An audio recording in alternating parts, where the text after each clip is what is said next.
প্রিয় দর্শক, আপনাদের সবাইকে স্বাগত জানাচ্ছি এনটিভির প্রতিদিনের আয়োজন স্বাস্থ্য প্রতিদিন অনুষ্ঠানে। আপনাদের সঙ্গে আছি আমি ডাক্তার সানজিদা হোসাইন। দর্শক, যে বিষয়টি নিয়ে আজ আমরা আলোচনা করব সেটি হচ্ছে ব্রেস্ট লাম্প। এই বিষয়টি নিয়ে আলোচনার জন্য আমাদের স্টুডিওতে আজ উপস্থিত আছেন একজন বিশেষজ্ঞ চিকিৎসক। চলুন পরিচিত হয়ে নেই আজকের অতিথির সাথে। ডাক্তার হুমায়রা আলম ১৯৭১ সালের জানুয়ারিতে ঢাকা জেলায় জন্মগ্রহণ করেন। তিনি ১৯৯৭ সালে ময়মনসিংহ মেডিকেল কলেজ থেকে এমবিবিএস ডিগ্রি অর্জন করেন। এরপর তিনি চিকিৎসা বিজ্ঞানে উচ্চতর এফসিপিএস ডিগ্রি লাভ করেন। বর্তমানে তিনি ইউনাইটেড হাসপাতালের অবস্ট্রেটিক্স এবং গাইনি বিভাগের কনসালটেন্ট হিসেবে কর্মরত আছেন। আপনাকে স্বাগত জানাচ্ছি ম্যাডাম। তোমাকেও স্বাগত। যেটি আমাদের আজকের বিষয় ব্রেস্ট লাম্প, তো একটু জানতে চাইবো যে আসলে এই ব্রেস্ট লাম্প বলতে আমরা কি বুঝি? সাধারণত স্তনে চাকা, এটাকে আমরা ব্রেস্ট লাম্প হিসেবে বলি। আচ্ছা। তো বা চাকা চাকা ভাব, এটা নিয়েও পেশেন্ট রুগীরা আসে। সব সময় যে চাকা পাওয়া যাবে তা না।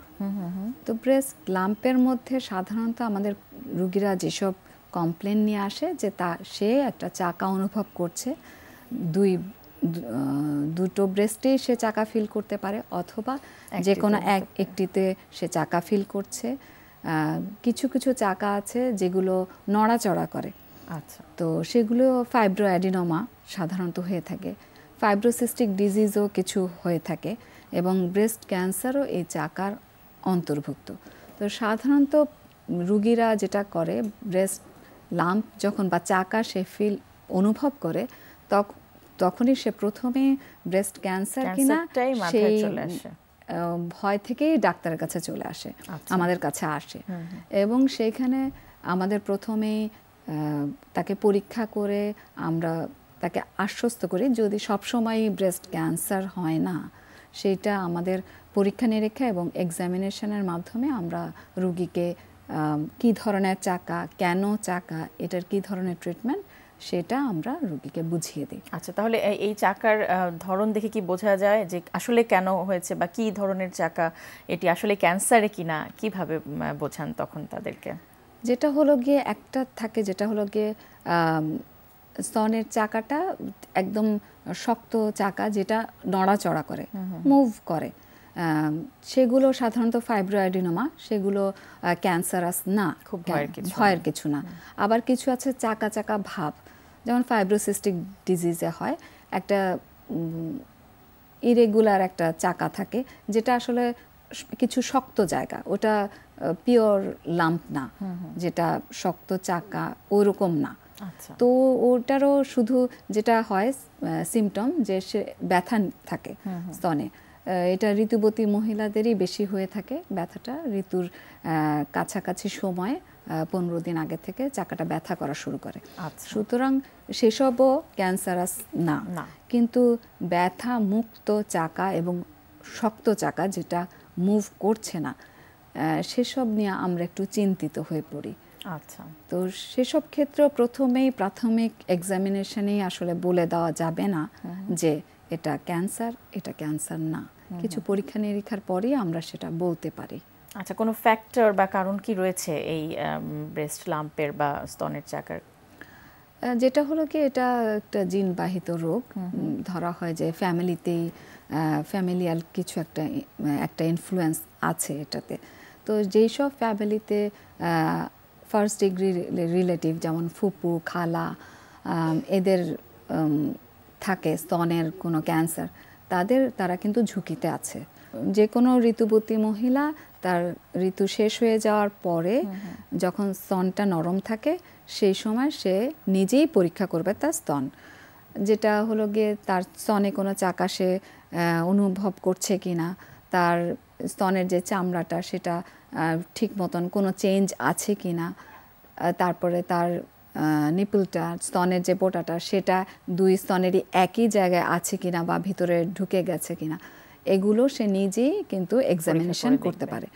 এবং স্তন ক্যান্সারের রুগীরাই কিন্তু প্রথমে নিজেরাই সবচেয়ে প্রথম ডায়াগনোসিস করতে পারে, রোগটা সেই প্রথম নির্ণয় করতে পারে তার সেলফ এক্সামিনেশন। যদি সে ওইটা সম্পর্কে অ্যাওয়্যার থাকে এবং রোগটা সম্পর্কে যদি তার নলেজ থাকে, তাহলে কিন্তু অনেক ক্ষেত্রেই কিন্তু দেখা যায়, দুর্ভাগ্যজনক হলেও সত্য, যে অনেক দিন ধরে হয়তো পুষে রেখেছেন, বা লজ্জার কারণে হোক বা ধর্মীয় কারণে হোক, পরিস্থিতির কারণে হোক, আমাদের দেশের নারীরা কিন্তু আসলে এই বিষয়টিতে যতটা সম্ভব মানে গুটিয়েই রাখেন নিজেকে। তো এক্ষেত্রে আসলে আপনার বক্তব্য কি থাকবে বা পরামর্শ কি থাকবে আমাদের রোগীদের প্রতি? এটা তো মানে এটা লজ্জার কোনো বিষয়ই না, কারণ এটা তো আমার শরীরের একটা অংশ, এটা তো লজ্জার কোনো অংশ না। এটাতে যে কোনো রোগ হবে সেটার সমাধানও আমাকে তাড়াতাড়ি নিতে হবে, যত তাড়াতাড়ি নেওয়া সম্ভব। কারণ একটা রোগ, এটা সব রোগের ক্ষেত্রে প্রাথমিক পর্যায়ে ধরা পড়লে রোগের চিকিৎসাটা যত সহজ আর সম্পূর্ণভাবে সমাধান আমরা করতে পারি, সেটা যখন জটিল আকার ধারণ করে সেটা আসলে তখন ততটা সম্ভব না। জাস্ট চিকিৎসা করার জন্য চিকিৎসা, সেটা যে প্রাথমিক অবস্থায় যদি নির্ণয় করা যায় এবং এটা সুচিকিৎসা নেওয়া যায়, তাহলে রোগীরও অনেক উপকার হবে। রোগীর উপকার অবশ্যই, এবং তার পুরোপুরি চিকিৎসাটা খুব সহজেই করা যাবে। আরেকটু জানতে চাচ্ছিলাম স্ক্রিনিং এর বিষয়গুলো। আসলে প্রতিরোধের মধ্যে তো আমরা স্ক্রিনিংটাকেই অবশ্যই মাথায় রাখবো। স্ক্রিনিং যেটি, তার মধ্যে আসলে কি কি পড়ে? আপনি এর মধ্যে একটি বলে দিয়েছেন যে ঘরে বসে নিজে নিজে সেলফ এক্সামিনেশন করা, এটি ছাড়া আর কি কি ধরনের? আর যেটা হলো গিয়ে আমাদের দেশে এখন যেটা আছে, আমাদের যে মহিলাদেরই বয়স, শুধু যাদের ফ্যামিলি হিস্ট্রি পজিটিভ শুধু তারা না, সব মহিলারই 40 ঊর্ধ্ব সব মহিলারই বছরে একবার স্তনের চেক আপ করানো উচিত এবং একটা আলট্রাসাউন্ড করানো উচিত স্তনের। তো এইটা করলে স্তনের বিভিন্ন রোগ ধরা পড়ে এবং সেই অনুযায়ী আমরা চিকিৎসা দিতে পারি। এরপরে যদি চাকা পড়ে ধরা পড়ে, সেই ক্ষেত্রে এফএনএসি আছে, সেটাও খুব জটিল কোনো পরীক্ষা না, কোনো ইনভেসিভ প্রসিডিওর না।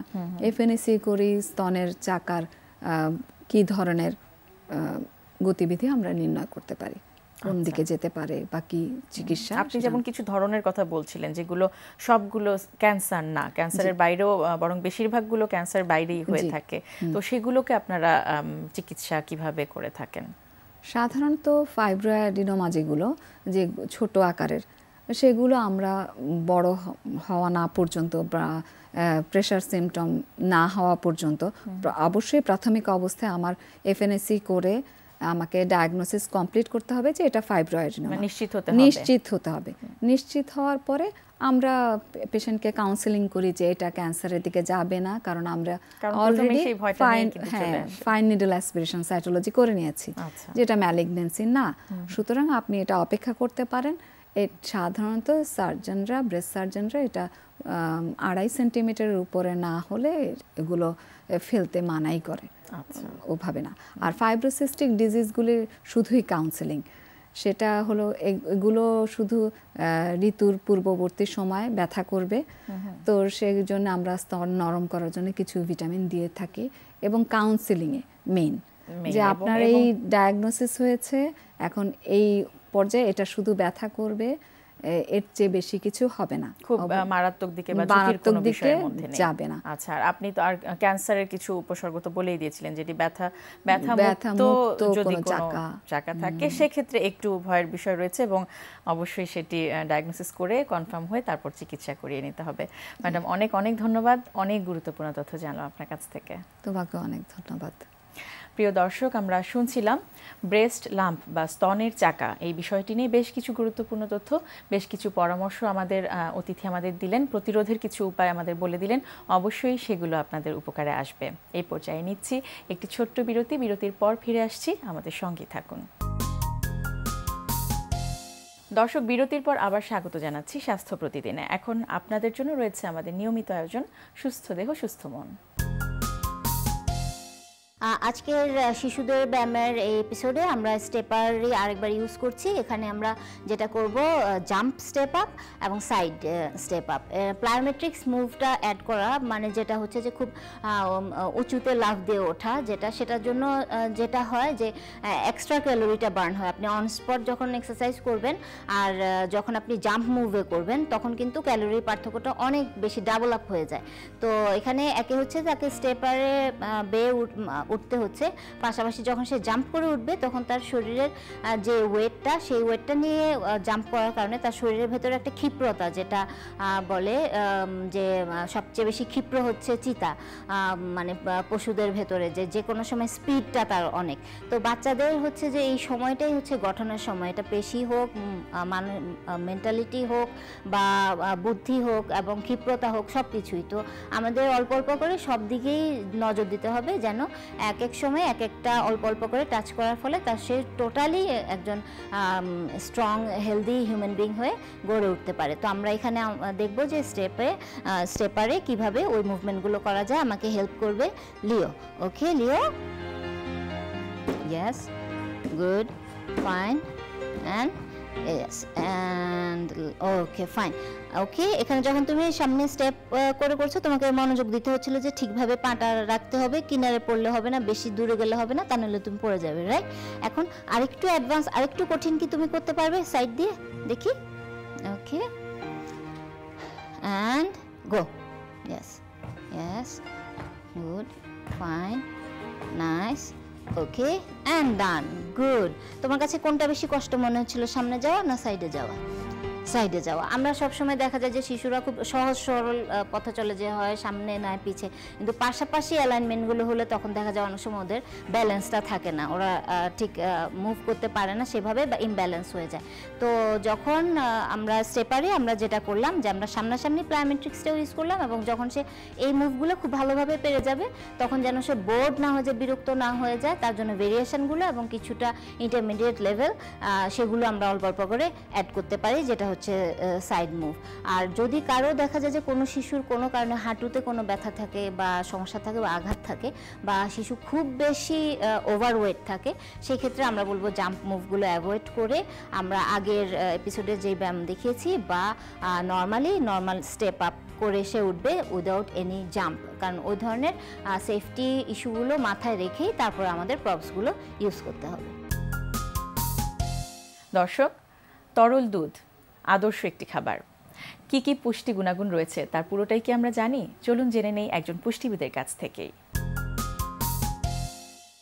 পুষ্টি, জন্ম থেকে মৃত্যু পর্যন্ত যে শব্দটি আমাদের জীবনের সাথে ওতপ্রোতভাবে জড়িত, তাই হলো পুষ্টি। এই পুষ্টি ছাড়া প্রতিনিয়ত কোনো একটি সময় আমরা কিন্তু চলতে পারবো না। জন্ম থেকে মৃত্যুর আগ পর্যন্ত পুষ্টি ছাড়া একজন মানুষ চলতেই পারবে না। আর সর্বদা পুষ্টির কথা যদি বলে থাকি তাহলে সর্বোৎকৃষ্ট পুষ্টি হলো দুধ। দুধ বা দুধ জাতীয় জিনিস আমাদের জন্ম থেকে মৃত্যুর আগ পর্যন্ত খুব স্বাভাবিকভাবে পুষ্টি চাহিদা পূরণ করতে পারে, কিন্তু আমাদের না জানার কারণে আমরা জীবন থেকে এই অধ্যায়টিকে বাদ দিয়ে রেখেছি। হ্যাঁ, জন্মের পরবর্তী সময় তো মায়ের দুধ ছাড়া একজন শিশুর বৃদ্ধি আমরা চিন্তাই করতে পারি না, কিন্তু শুধু কি তাই? জন্মের পরবর্তী সময় থেকে নিয়ে প্রতিটা ধাপে ধাপে কিন্তু দুধের চাহিদা আমাদের থাকবে। বাড়ন্ত শিশুর যেমন দরকার, টিনেজদের যেমন তাদের যেমন দরকার, তেমনি বয়স্ক যারা আমরা 30 থেকে 40-এর ভেতরে বয়স যাদের, প্রত্যেকের জন্যই কিন্তু দুধের কথা স্বীকার করতেই হবে। প্রত্যেকের পুষ্টি চাহিদা পূরণ করতে হলে এই দুধের কোনো বিকল্প নেই। কিন্তু আমরা কেন জানি না এই একটি অতি পরিচিত এবং নিউট্রিশনে পরিপূর্ণ একটি খাবারকে সবসময় খাদ্য তালিকা থেকে বাদ দিয়ে থাকি।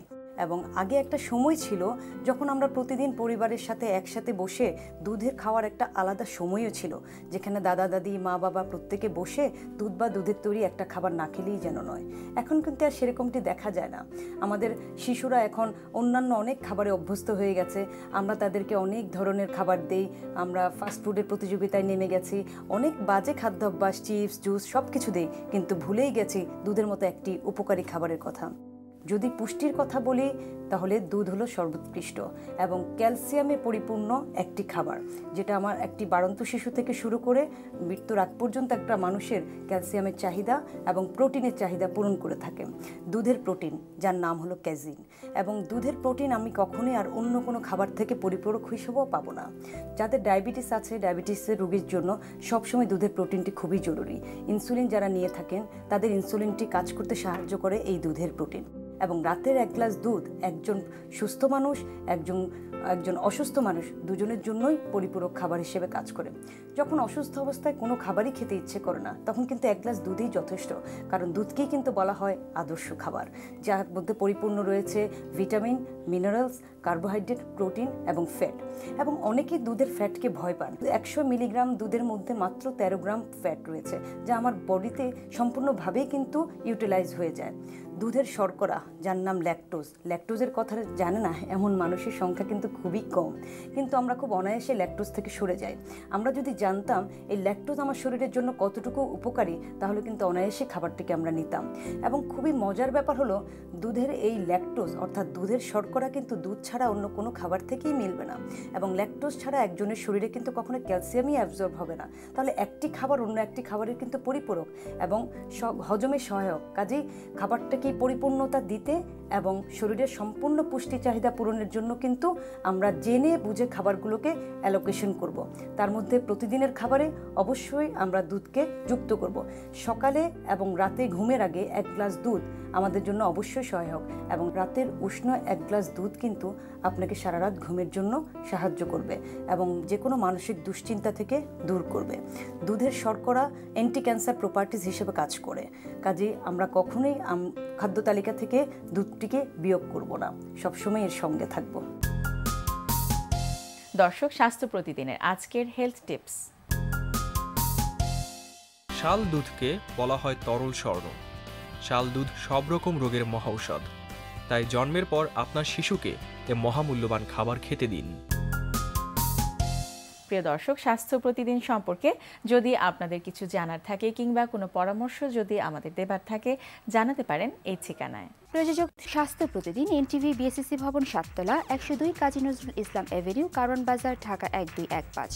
ফ্যাক্স 914338 থেকে 7 পর্যন্ত, অথবা ইমেইল করুন স্বাস্থ্যপ্রতিদিন@ntvpt.com এই ঠিকানায়। প্রিয় দর্শক, স্বাস্থ্য প্রতিদিনের আগামী পর্বে আপনাদের জন্য যা থাকছে: এদের যখন আপনার অ্যাডিনোয়েডের বৃদ্ধি হয়, তখন সেটা নাকের সঙ্গে কানের একটা টিউব থাকে, যেটাকে ইউস্টেশিয়ান টিউব বলে, এটাকে সেটা ব্লক করে দেয়। ফলে দেখা যায় যে ইউস্টেশিয়ান টিউবটা যখন ঠিকমতো কাজ করতে না পারে, এই বাচ্চারা কিন্তু একটু কানে কম শোনে এবং স্কুলে তাদের পারফরমেন্স প্রথম দিকে খুব ভালো থাকে, পরে দেখা যায় যে ডিটারিওরেট করে। এরা যখন টিভি দেখে তখন টিভির ভলিউমটা অনেক বাড়িয়ে দেয়। অনেকে বিরক্ত হয়, হ্যাঁ ছেলেটা বা মেয়েটাকে একটা কথা বললাম শুনলো না, কিন্তু ও আসলে শুনছে না বলেই কিন্তু ও বাড়িয়ে দিচ্ছে।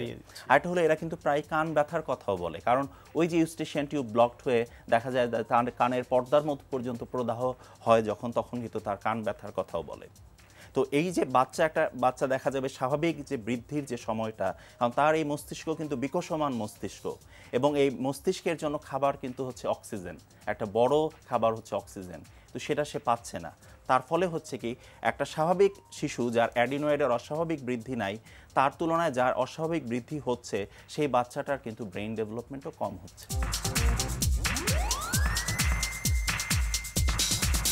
দর্শক, বিশ্বের যে কোনো প্রান্ত থেকে যে কোনো সময় আপনাদের পছন্দের অনুষ্ঠান স্বাস্থ্য প্রতিদিন দেখতে চাইলে ভিজিট করুন আমাদের পূর্ণাঙ্গ ওয়েব পোর্টাল www.ntvbd.com। আজ এ পর্যন্তই। সবাই ভালো থাকুন, সুস্থ থাকুন। আগামীকাল আবারও দেখা হবে ঠিক একই সময় এনটিভি পর্দায়।